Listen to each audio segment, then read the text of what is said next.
Ok, então, boa tarde a todos e todas.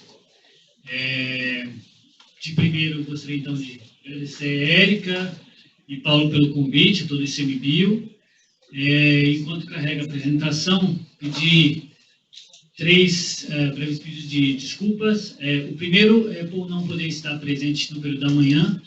Eu, via de regra, não gosto de fazer intervenções assim, sem pegar um pouco desde as primeiras falas. Enfim, mas a gente está com as agendas bem puxadas na FUNAI, então não pude estar, peço desculpas de início.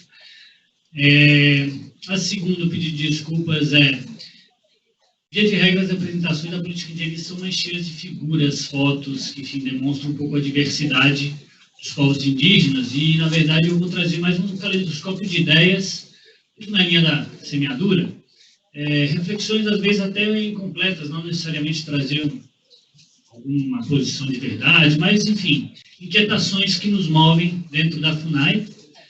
E o terceiro pedido de desculpas muitas vezes vou acabar puxando um pouco para a minha coordenação, que é a coordenação de ética de desenvolvimento, apesar de que a gente tenta fazer um pouco esse trabalho do que sejam os valores culturais, trabalho da especificidade da política pública em muitas áreas, né? Dentro da FUNAI, seja na saúde, na educação, um pouco na produção, né? Na questão falar um pouco mais amplo sentido, que é um pouco que eu trabalho, e a própria gestão ambiental. Então, assim, de início, 3 desculpas, e vou tentar me ater ao tempo, se alguém puder me ajudar a controlar. Eu não sei se temos 20 minutos, é isso? Tá. Cadê o homem do tempo? Rogério. Tento ser meio britânico, mas vai que a gente se empolga. Então, ok.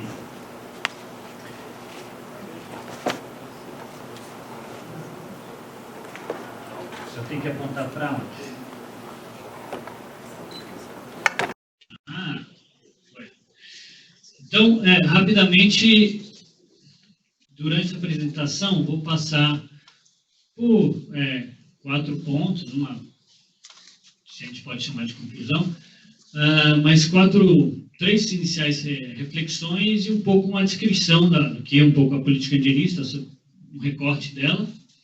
Então, primeiro, o que possa ser, né, uma antropologia simétrica ou uma relação simétrica entre conhecimentos, uma breve catucada. Uma discussão sobre o que é o desenvolvimento, né, se há um só, se há 2, se há múltiplos lógicas de desenvolvimento, que é desenvolvimento afinal, início o etnodesenvolvimento. Depois uma reflexão sobre o que é a política pública e o que a gente faz um pouco na FUNAI, para daí descrever, então, o que possa ser o indigenismo de Estado, né? Lembrando que eu vou falar aqui uma perspectiva de indigenismo de Estado, há muitos tipos de indigenismo. E aqui uma breve provocação inicial sobre o que possam ser valores, natureza, enfim. Embaixo nós temos aqui uma oca Yanomami, né? Elas tendem, né, a construção tradicional tende a ser aberta na parte de cima. A foto, desculpem, talvez não seja a melhor, mas a gente observa, né, a partir da oca exatamente a natureza, né? Tiver as árvores, eventualmente a flora, a fauna toda, e em cima nós temos a Capela Sistina, absolutamente fechada, com talvez alguns relances de luz e uma representação da natureza, né? Uma série de representações do que possa ser a natureza, de como ela foi criada, de como ela surgiu. Isso para dizer o quê? Que há muitos valores e muitas maneiras de ver a natureza, né? Não necessariamente a maneira da gente valorizar seja a maneira de outros valorizarem também. Talvez eu retome um pouco isso mais à frente na apresentação. Está rodando. Bom, antropologia simétrica. Aqui só duas figuras, 2 citações. Uma de um livro que eu acho genial, que chama O Gênero da Dádiva, né, de uma antropóloga britânica, que está, na verdade, estudando aqui povos da Papua, né, da Nova Guiné, e ela faz a seguinte reflexão acerca da necessidade da gente se estudar antes de querer necessariamente interpretar os outros, né? Então, ela diz o seguinte: é fundamental, né, mostrar a natureza contextualizada dos construtos nativos através da exposição contextualizada dos construtos analíticos. Isso exige que os próprios construtos analíticos sejam situados na sociedade que os produziu.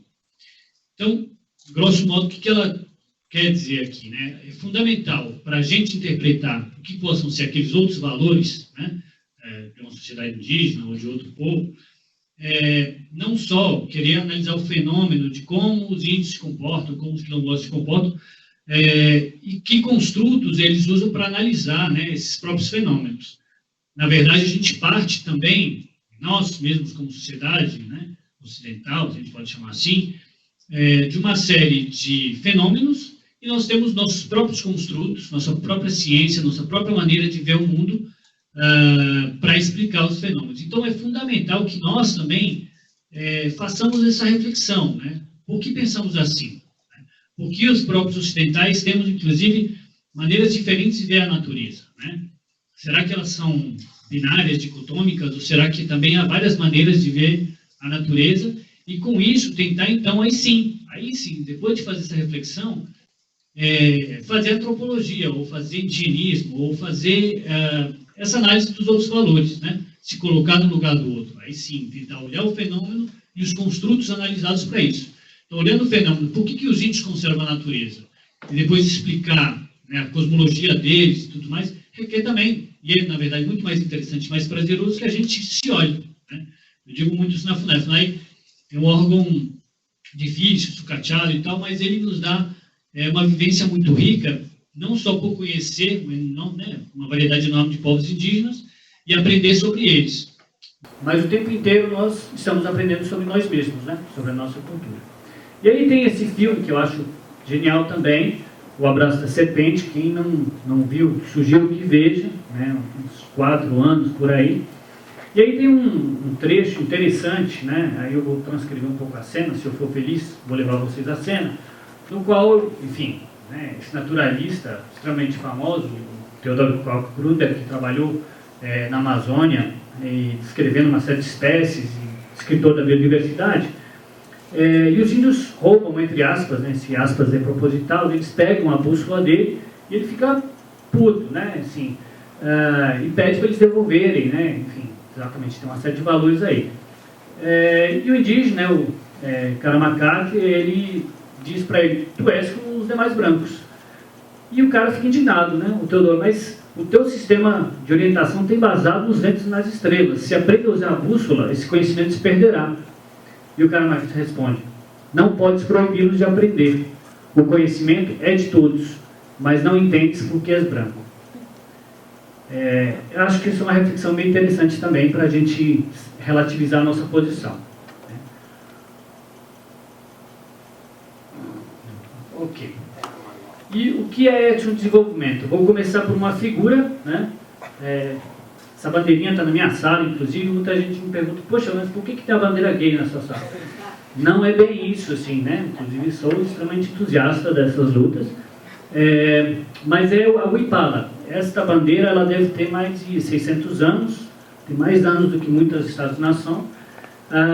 E aqui, enfim, tem um pouco o significado de cada cor, né? Ela é usada no Império Inca, né? O Uipala vem do Aymara, do Quechua. E o que eu só queria ressaltar aqui, uma das cores, não vou entrar em todas, mas é o verde. Porque o verde, nessa bandeira, representa a economia, representa a natureza. Eles ligam, né, o verde à lógica econômica. Geralmente a gente liga o amarelo, como está na nossa bandeira, né?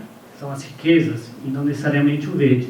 Enfim, aí tem o vermelho, que é a terra, o branco, que é o tempo, né? E a própria ciência que se desenvolveu ao longo do tempo. Então aqui a gente tem uma série de representações nas próprias cores, né? Do que é enfim, o espírito de um povo e tudo mais, os valores de um povo. E é interessante essa cor verde, me chama muito a atenção.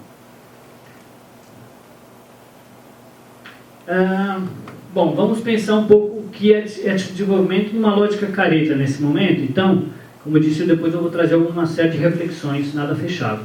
Mas o etnodesenvolvimento no dicionário é um conceito de desenvolvimento que inclui preocupações com os povos indígenas de determinada região. Diz muito ao meu ver.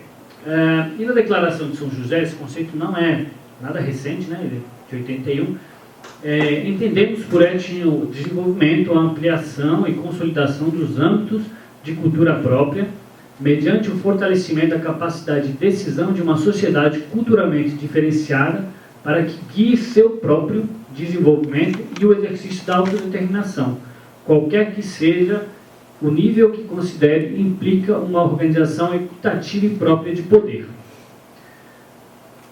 Enfim, há uma série de valores incrustados na própria noção de etnodesenvolvimento da declaração, né? O que é equitativo, né?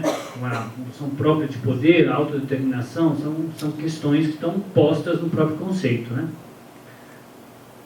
Mas, no dia a dia, na FUNAI, eu prefiro não necessariamente trabalhar com o conteúdo do conceito. Eu gosto de, nessa lógica de provocações, talvez trabalhar a forma do conceito. O que eu quero dizer com uma forma de conceito de etnodesenvolvimento? Na verdade, é um conceito onde cabem muitos conceitos. Na verdade, ele não se fecha em si só, é difícil até dar uma própria definição. E no conceito, geralmente, se opõe facilmente, né? A gente adora binarismos, eu acho que no indianismo isso é muito prejudicial. Então, o etnodesenvolvimento não é uma oposição ao desenvolvimento. E também não é ligado necessariamente a esse binarismo entre o desenvolvimentismo e uma oposição que seja um único desenvolvimento sustentável, né? Na verdade é o quê? Se são 300 povos no Brasil e milhares na Terra, há uma multiplicidade de possíveis etnodesenvolvimentos e, na verdade, cada sociedade expressa lógicas diferentes do que seja o desenvolvimento. E, na verdade, tudo isso coexiste, ou deveríamos levar a sério e olhar para isso no mesmo plano de coexistência, ou seja, todos os conceitos de desenvolvimento, e cada um com seus valores acerca do que é a natureza e o que deve ser valorizado, ele coexiste. Talvez para nós ocidentais, a gente, quando fala em religar com a natureza, possa remeter um pouco ao passado. Mas não, né? São conceitos extremamente presentes. Ou seja, o conceito de Yanomami de desenvolvimento, ou os conceitos, são absolutamente presentes, são reais, né? Mesmo que, e eu acho que isso é importante colocar, toda a cultura e todo o processo está em movimento. A cultura é dinâmica, né? Entre ainda aqui e já passado, e ainda por vir e já presente, né? Eu gosto dessa brincadeirinha de palavras, um filósofo francês aí, mas que isso pode ser sempre para a gente, né? Uma ótica pessimista, se a gente olhar, enfim, estamos perdendo a biodiversidade, estamos perdendo a natureza e tal, mas na verdade entender que o processo cultural é dinâmico, né? Também nos dá uma série de elementos para ter uma real esperança, né? Ainda mais se a gente leva a sério o que sejam esses diversos conceitos de desenvolvimento que aí estão. Eles existem, né? Eles não são coisas do passado, né? Então, enfim, uma série de ideias, na verdade, para a gente ir pensando. Eu vou ter que passar aqui no final. Tem um tempo, não time. Não. Você está tendo que passar digital, então vou te avisando. E aí vamos pensar o que é a política pública, né? A gente sempre vive um grande dilema e tem seus óbvios, tem suas virtudes. A política universal, ela sempre consegue, de fato, resultados importantes, mas, enfim, também tem o tema da política específica. Exemplo do que é uma política universal, e aí eu vou contextualizar dentro de higienismo: Bolsa Família, aposentadoria, crédito agrário e alimentação escolar. Sem dúvida, a Bolsa Família ele logrou chegar a uma série de famílias indígenas e realmente ajudou a melhorar a renda de muitas famílias, mas trouxe uma série de complicações, e isso também é muito comum numa reserva extrativista, né? Que obrigar a família até aqui todo mês a fazer o saque, e não vou me delongar, porque nesse sentido a realidade amazônica é muito semelhante, mas sempre há uma necessidade da gente, a partir de uma política universal, tentar fazer esse exercício de criar política específica, né? E aí na FUNAI a gente fala bastante, por exemplo, desse exercício que é o higienismo, que é fazer a dobradura da política, né? tempo inteiro esse exercício de forjar, de terreiro, de, a partir da política de saúde, conseguir fazer a política de saúde indígena, a política de educação, educação indígena, produção indígena. E aí a gente sempre está em interlocução com diversos órgãos. E aqui vem duas perguntas que eu faço, ou seja, a política ambiental, em estrito senso, ela possui dobraduras? Né? Dobraduras não digo necessariamente só indigenista, né? Ela tem uma lógica, mas ela pode talvez dialogar, né? E se comportar de forma não necessariamente homogênea, mas chamar outras políticas para devir junto. Né? Uma dobradura que a gente, enfim, um pouco que nem o Paulo, acho que eu também desci de um disco voador, e assim, só que lá no Acre a gente também via floresta brilhando e tal, e lá a gente brincava muito assim, dessa diversidade de entendimento do que seja essa floresta, né, que brilha. E aí a gente tem, por exemplo, a ontologia da selva, né, onde vários órgãos, inclusive várias pessoas, se remetem, né, ao bioma, ao ecossistema como algo inóspito, isolado, a ser descoberto, a ser colonizado. Bastante ela Robinson Crusoe, né, que desce do seu barco e, na verdade, a vida dele inteira está no barco e não está na ilha. Tanto é que o índio lá se chama Sexta-feira, não conseguiu nem perguntar o nome do índio lá, né? E nós temos muita gente com esse síndrome de Robinson Crusoe, né, de desbravador da selva. Na verdade, tem uma ontologia da floresta, né? A floresta que é cheia de encantados, a floresta que tem o curupira, a floresta que tem uma série de mitos, de realidades, né? E aí eu falo levar a sério, porque às vezes o curupira faz um trabalho de vigilância muito mais efetivo do que um batalhão de polícia ambiental, ou enfim, do que uma série de órgãos de controle, né? De fato, é importante a gente valorizar essa outra ontologia, né? E não estou dizendo que uma seja melhor que a outra, são complementares. E há dobraduras nelas ambas, né? Próximo. E aí, bom, vocês me desculpem um pouco a leitura de alguns textos. Amigo. Desculpa. Está com um pouco de vida própria aqui, assim. Parecer alguma coisa. É isso? Isso. Não vou ler tudo, mas para falar de indigenismo, né? Sobretudo ressaltar inicialmente a Constituição, que ela diz o quê? Ela reconhece aos índios a sua organização social, seus costumes, línguas, crenças e tradições, e os direitos originários sobre as terras. Enfim, nós precisamos reconhecer tudo isso, em tese, em toda a política, na educação, na saúde, na política ambiental também, né? E o que é o conceito de terra indígena? Né? Eu acho que isso é importante porque, se não um desenvolvimento sustentável, mas alguma lógica, alguma coisa parecida tem. O conceito de terra indígena ela traz alguns elementos. Né? O que é uma terra tradicionalmente ocupada pelos índios, no parágrafo 1º, são aquelas, habitadas em caráter permanente, ou seja, aldeia, né? Literalmente, as utilizadas para as atividades produtivas, o roçado, a área de extrativismo e tudo mais, as imprescindíveis à preservação dos recursos ambientais necessários ao seu bem-estar, ou seja, se é necessário incluir numa terra indígena uma nascente, por mais que ela não seja de ocupação direta ou área produtiva, ela deve entrar no relatório da FUNAI, né? Então, olha aqui, está explícito, é a preservação também, né? Tem o uso e tem a preservação no conceito de terra indígena, que a conservação é a preservação, está escrito na Constituição, né? Áreas imprescindíveis à preservação dos recursos ambientais necessários ao seu bem-estar. E quarto, as necessárias para a sua reprodução física e cultural, segundo seus usos, costumes e tradições. Então, uma área que seja, por exemplo, sagrada, que não necessariamente está sendo diretamente ocupada, ou seja, não está dentro da aldeia, não necessariamente ela é uma área produtiva, não é um roçado, é uma área de castanhal, não necessariamente é ambientalmente imprescindível, mas ela é onde acontece um ritual indispensável para a garantia, né, da sua reprodução física e cultural segundo os costumes e tradições. Então, vejam quão complexo é o conceito de terra indígena. E isso dialoga muito, né, constitucionalmente com o tema do seminário. Né? Bom. E outra parte a gente pode pular para garantir o tempo. Estou aqui já quase me excedendo. Instrumentos internacionais, que eu acho que são importantes. A Convenção 69 é fundamental para a gente no indigenismo. Muita gente conhece a Convenção por conta de direito, a consulta, prévio leve informado.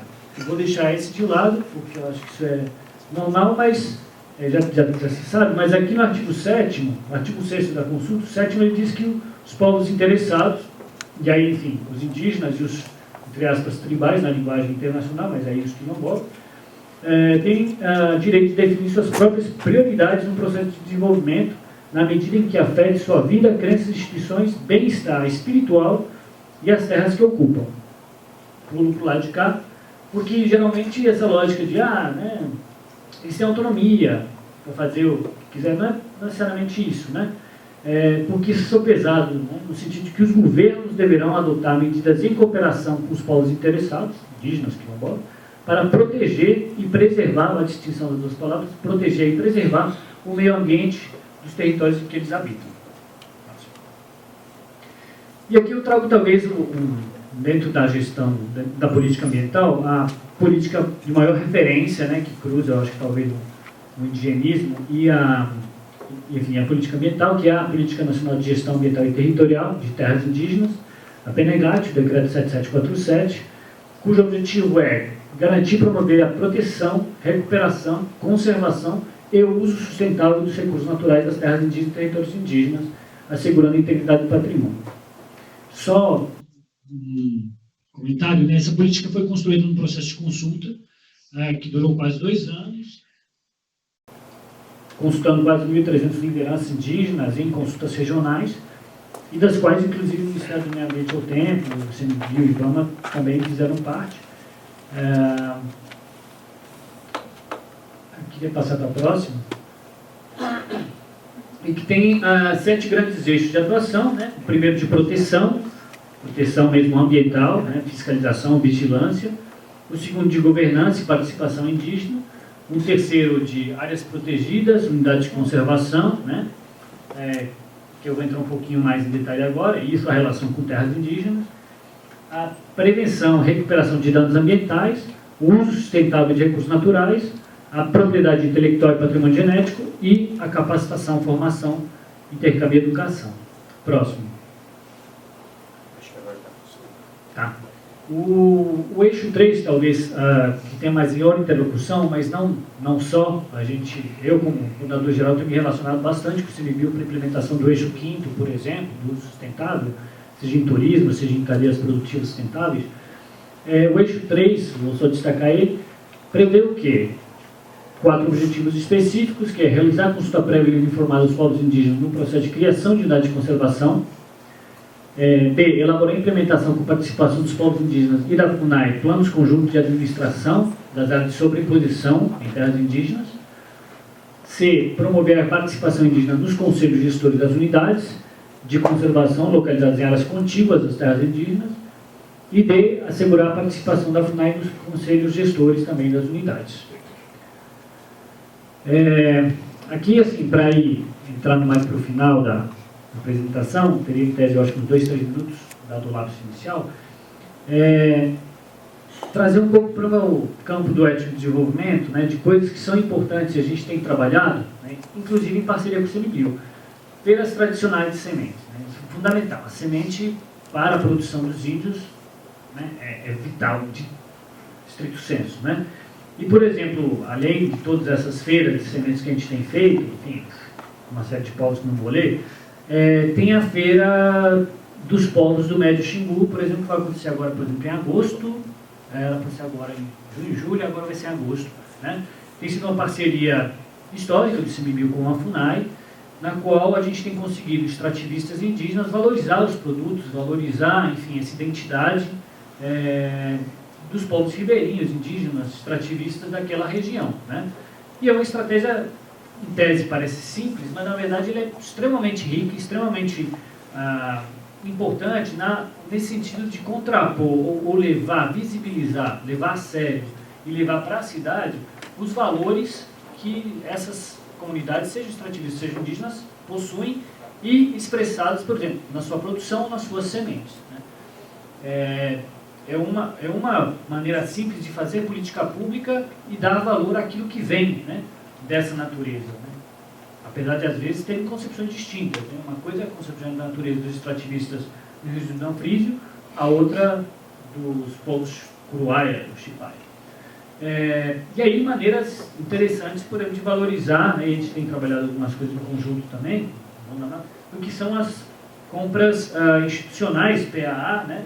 Um exemplo nosso aqui no Instituto dos Limões, né, mais fechado na FUNAI, mas interessante de agregar toda essa variedade de alimentos, né, no PA, contratos que já estão girando em torno de 1 milhão, 1 milhão e 500 para uma associação de mulheres por ano, e, por exemplo, a entrada do milho Guarani na merenda escolar, ou seja, fundamental, como isso não foi feito antes, né, comprar o milho tradicional na merenda e deslocar tudo que é sardinha, enfim, são valores, né.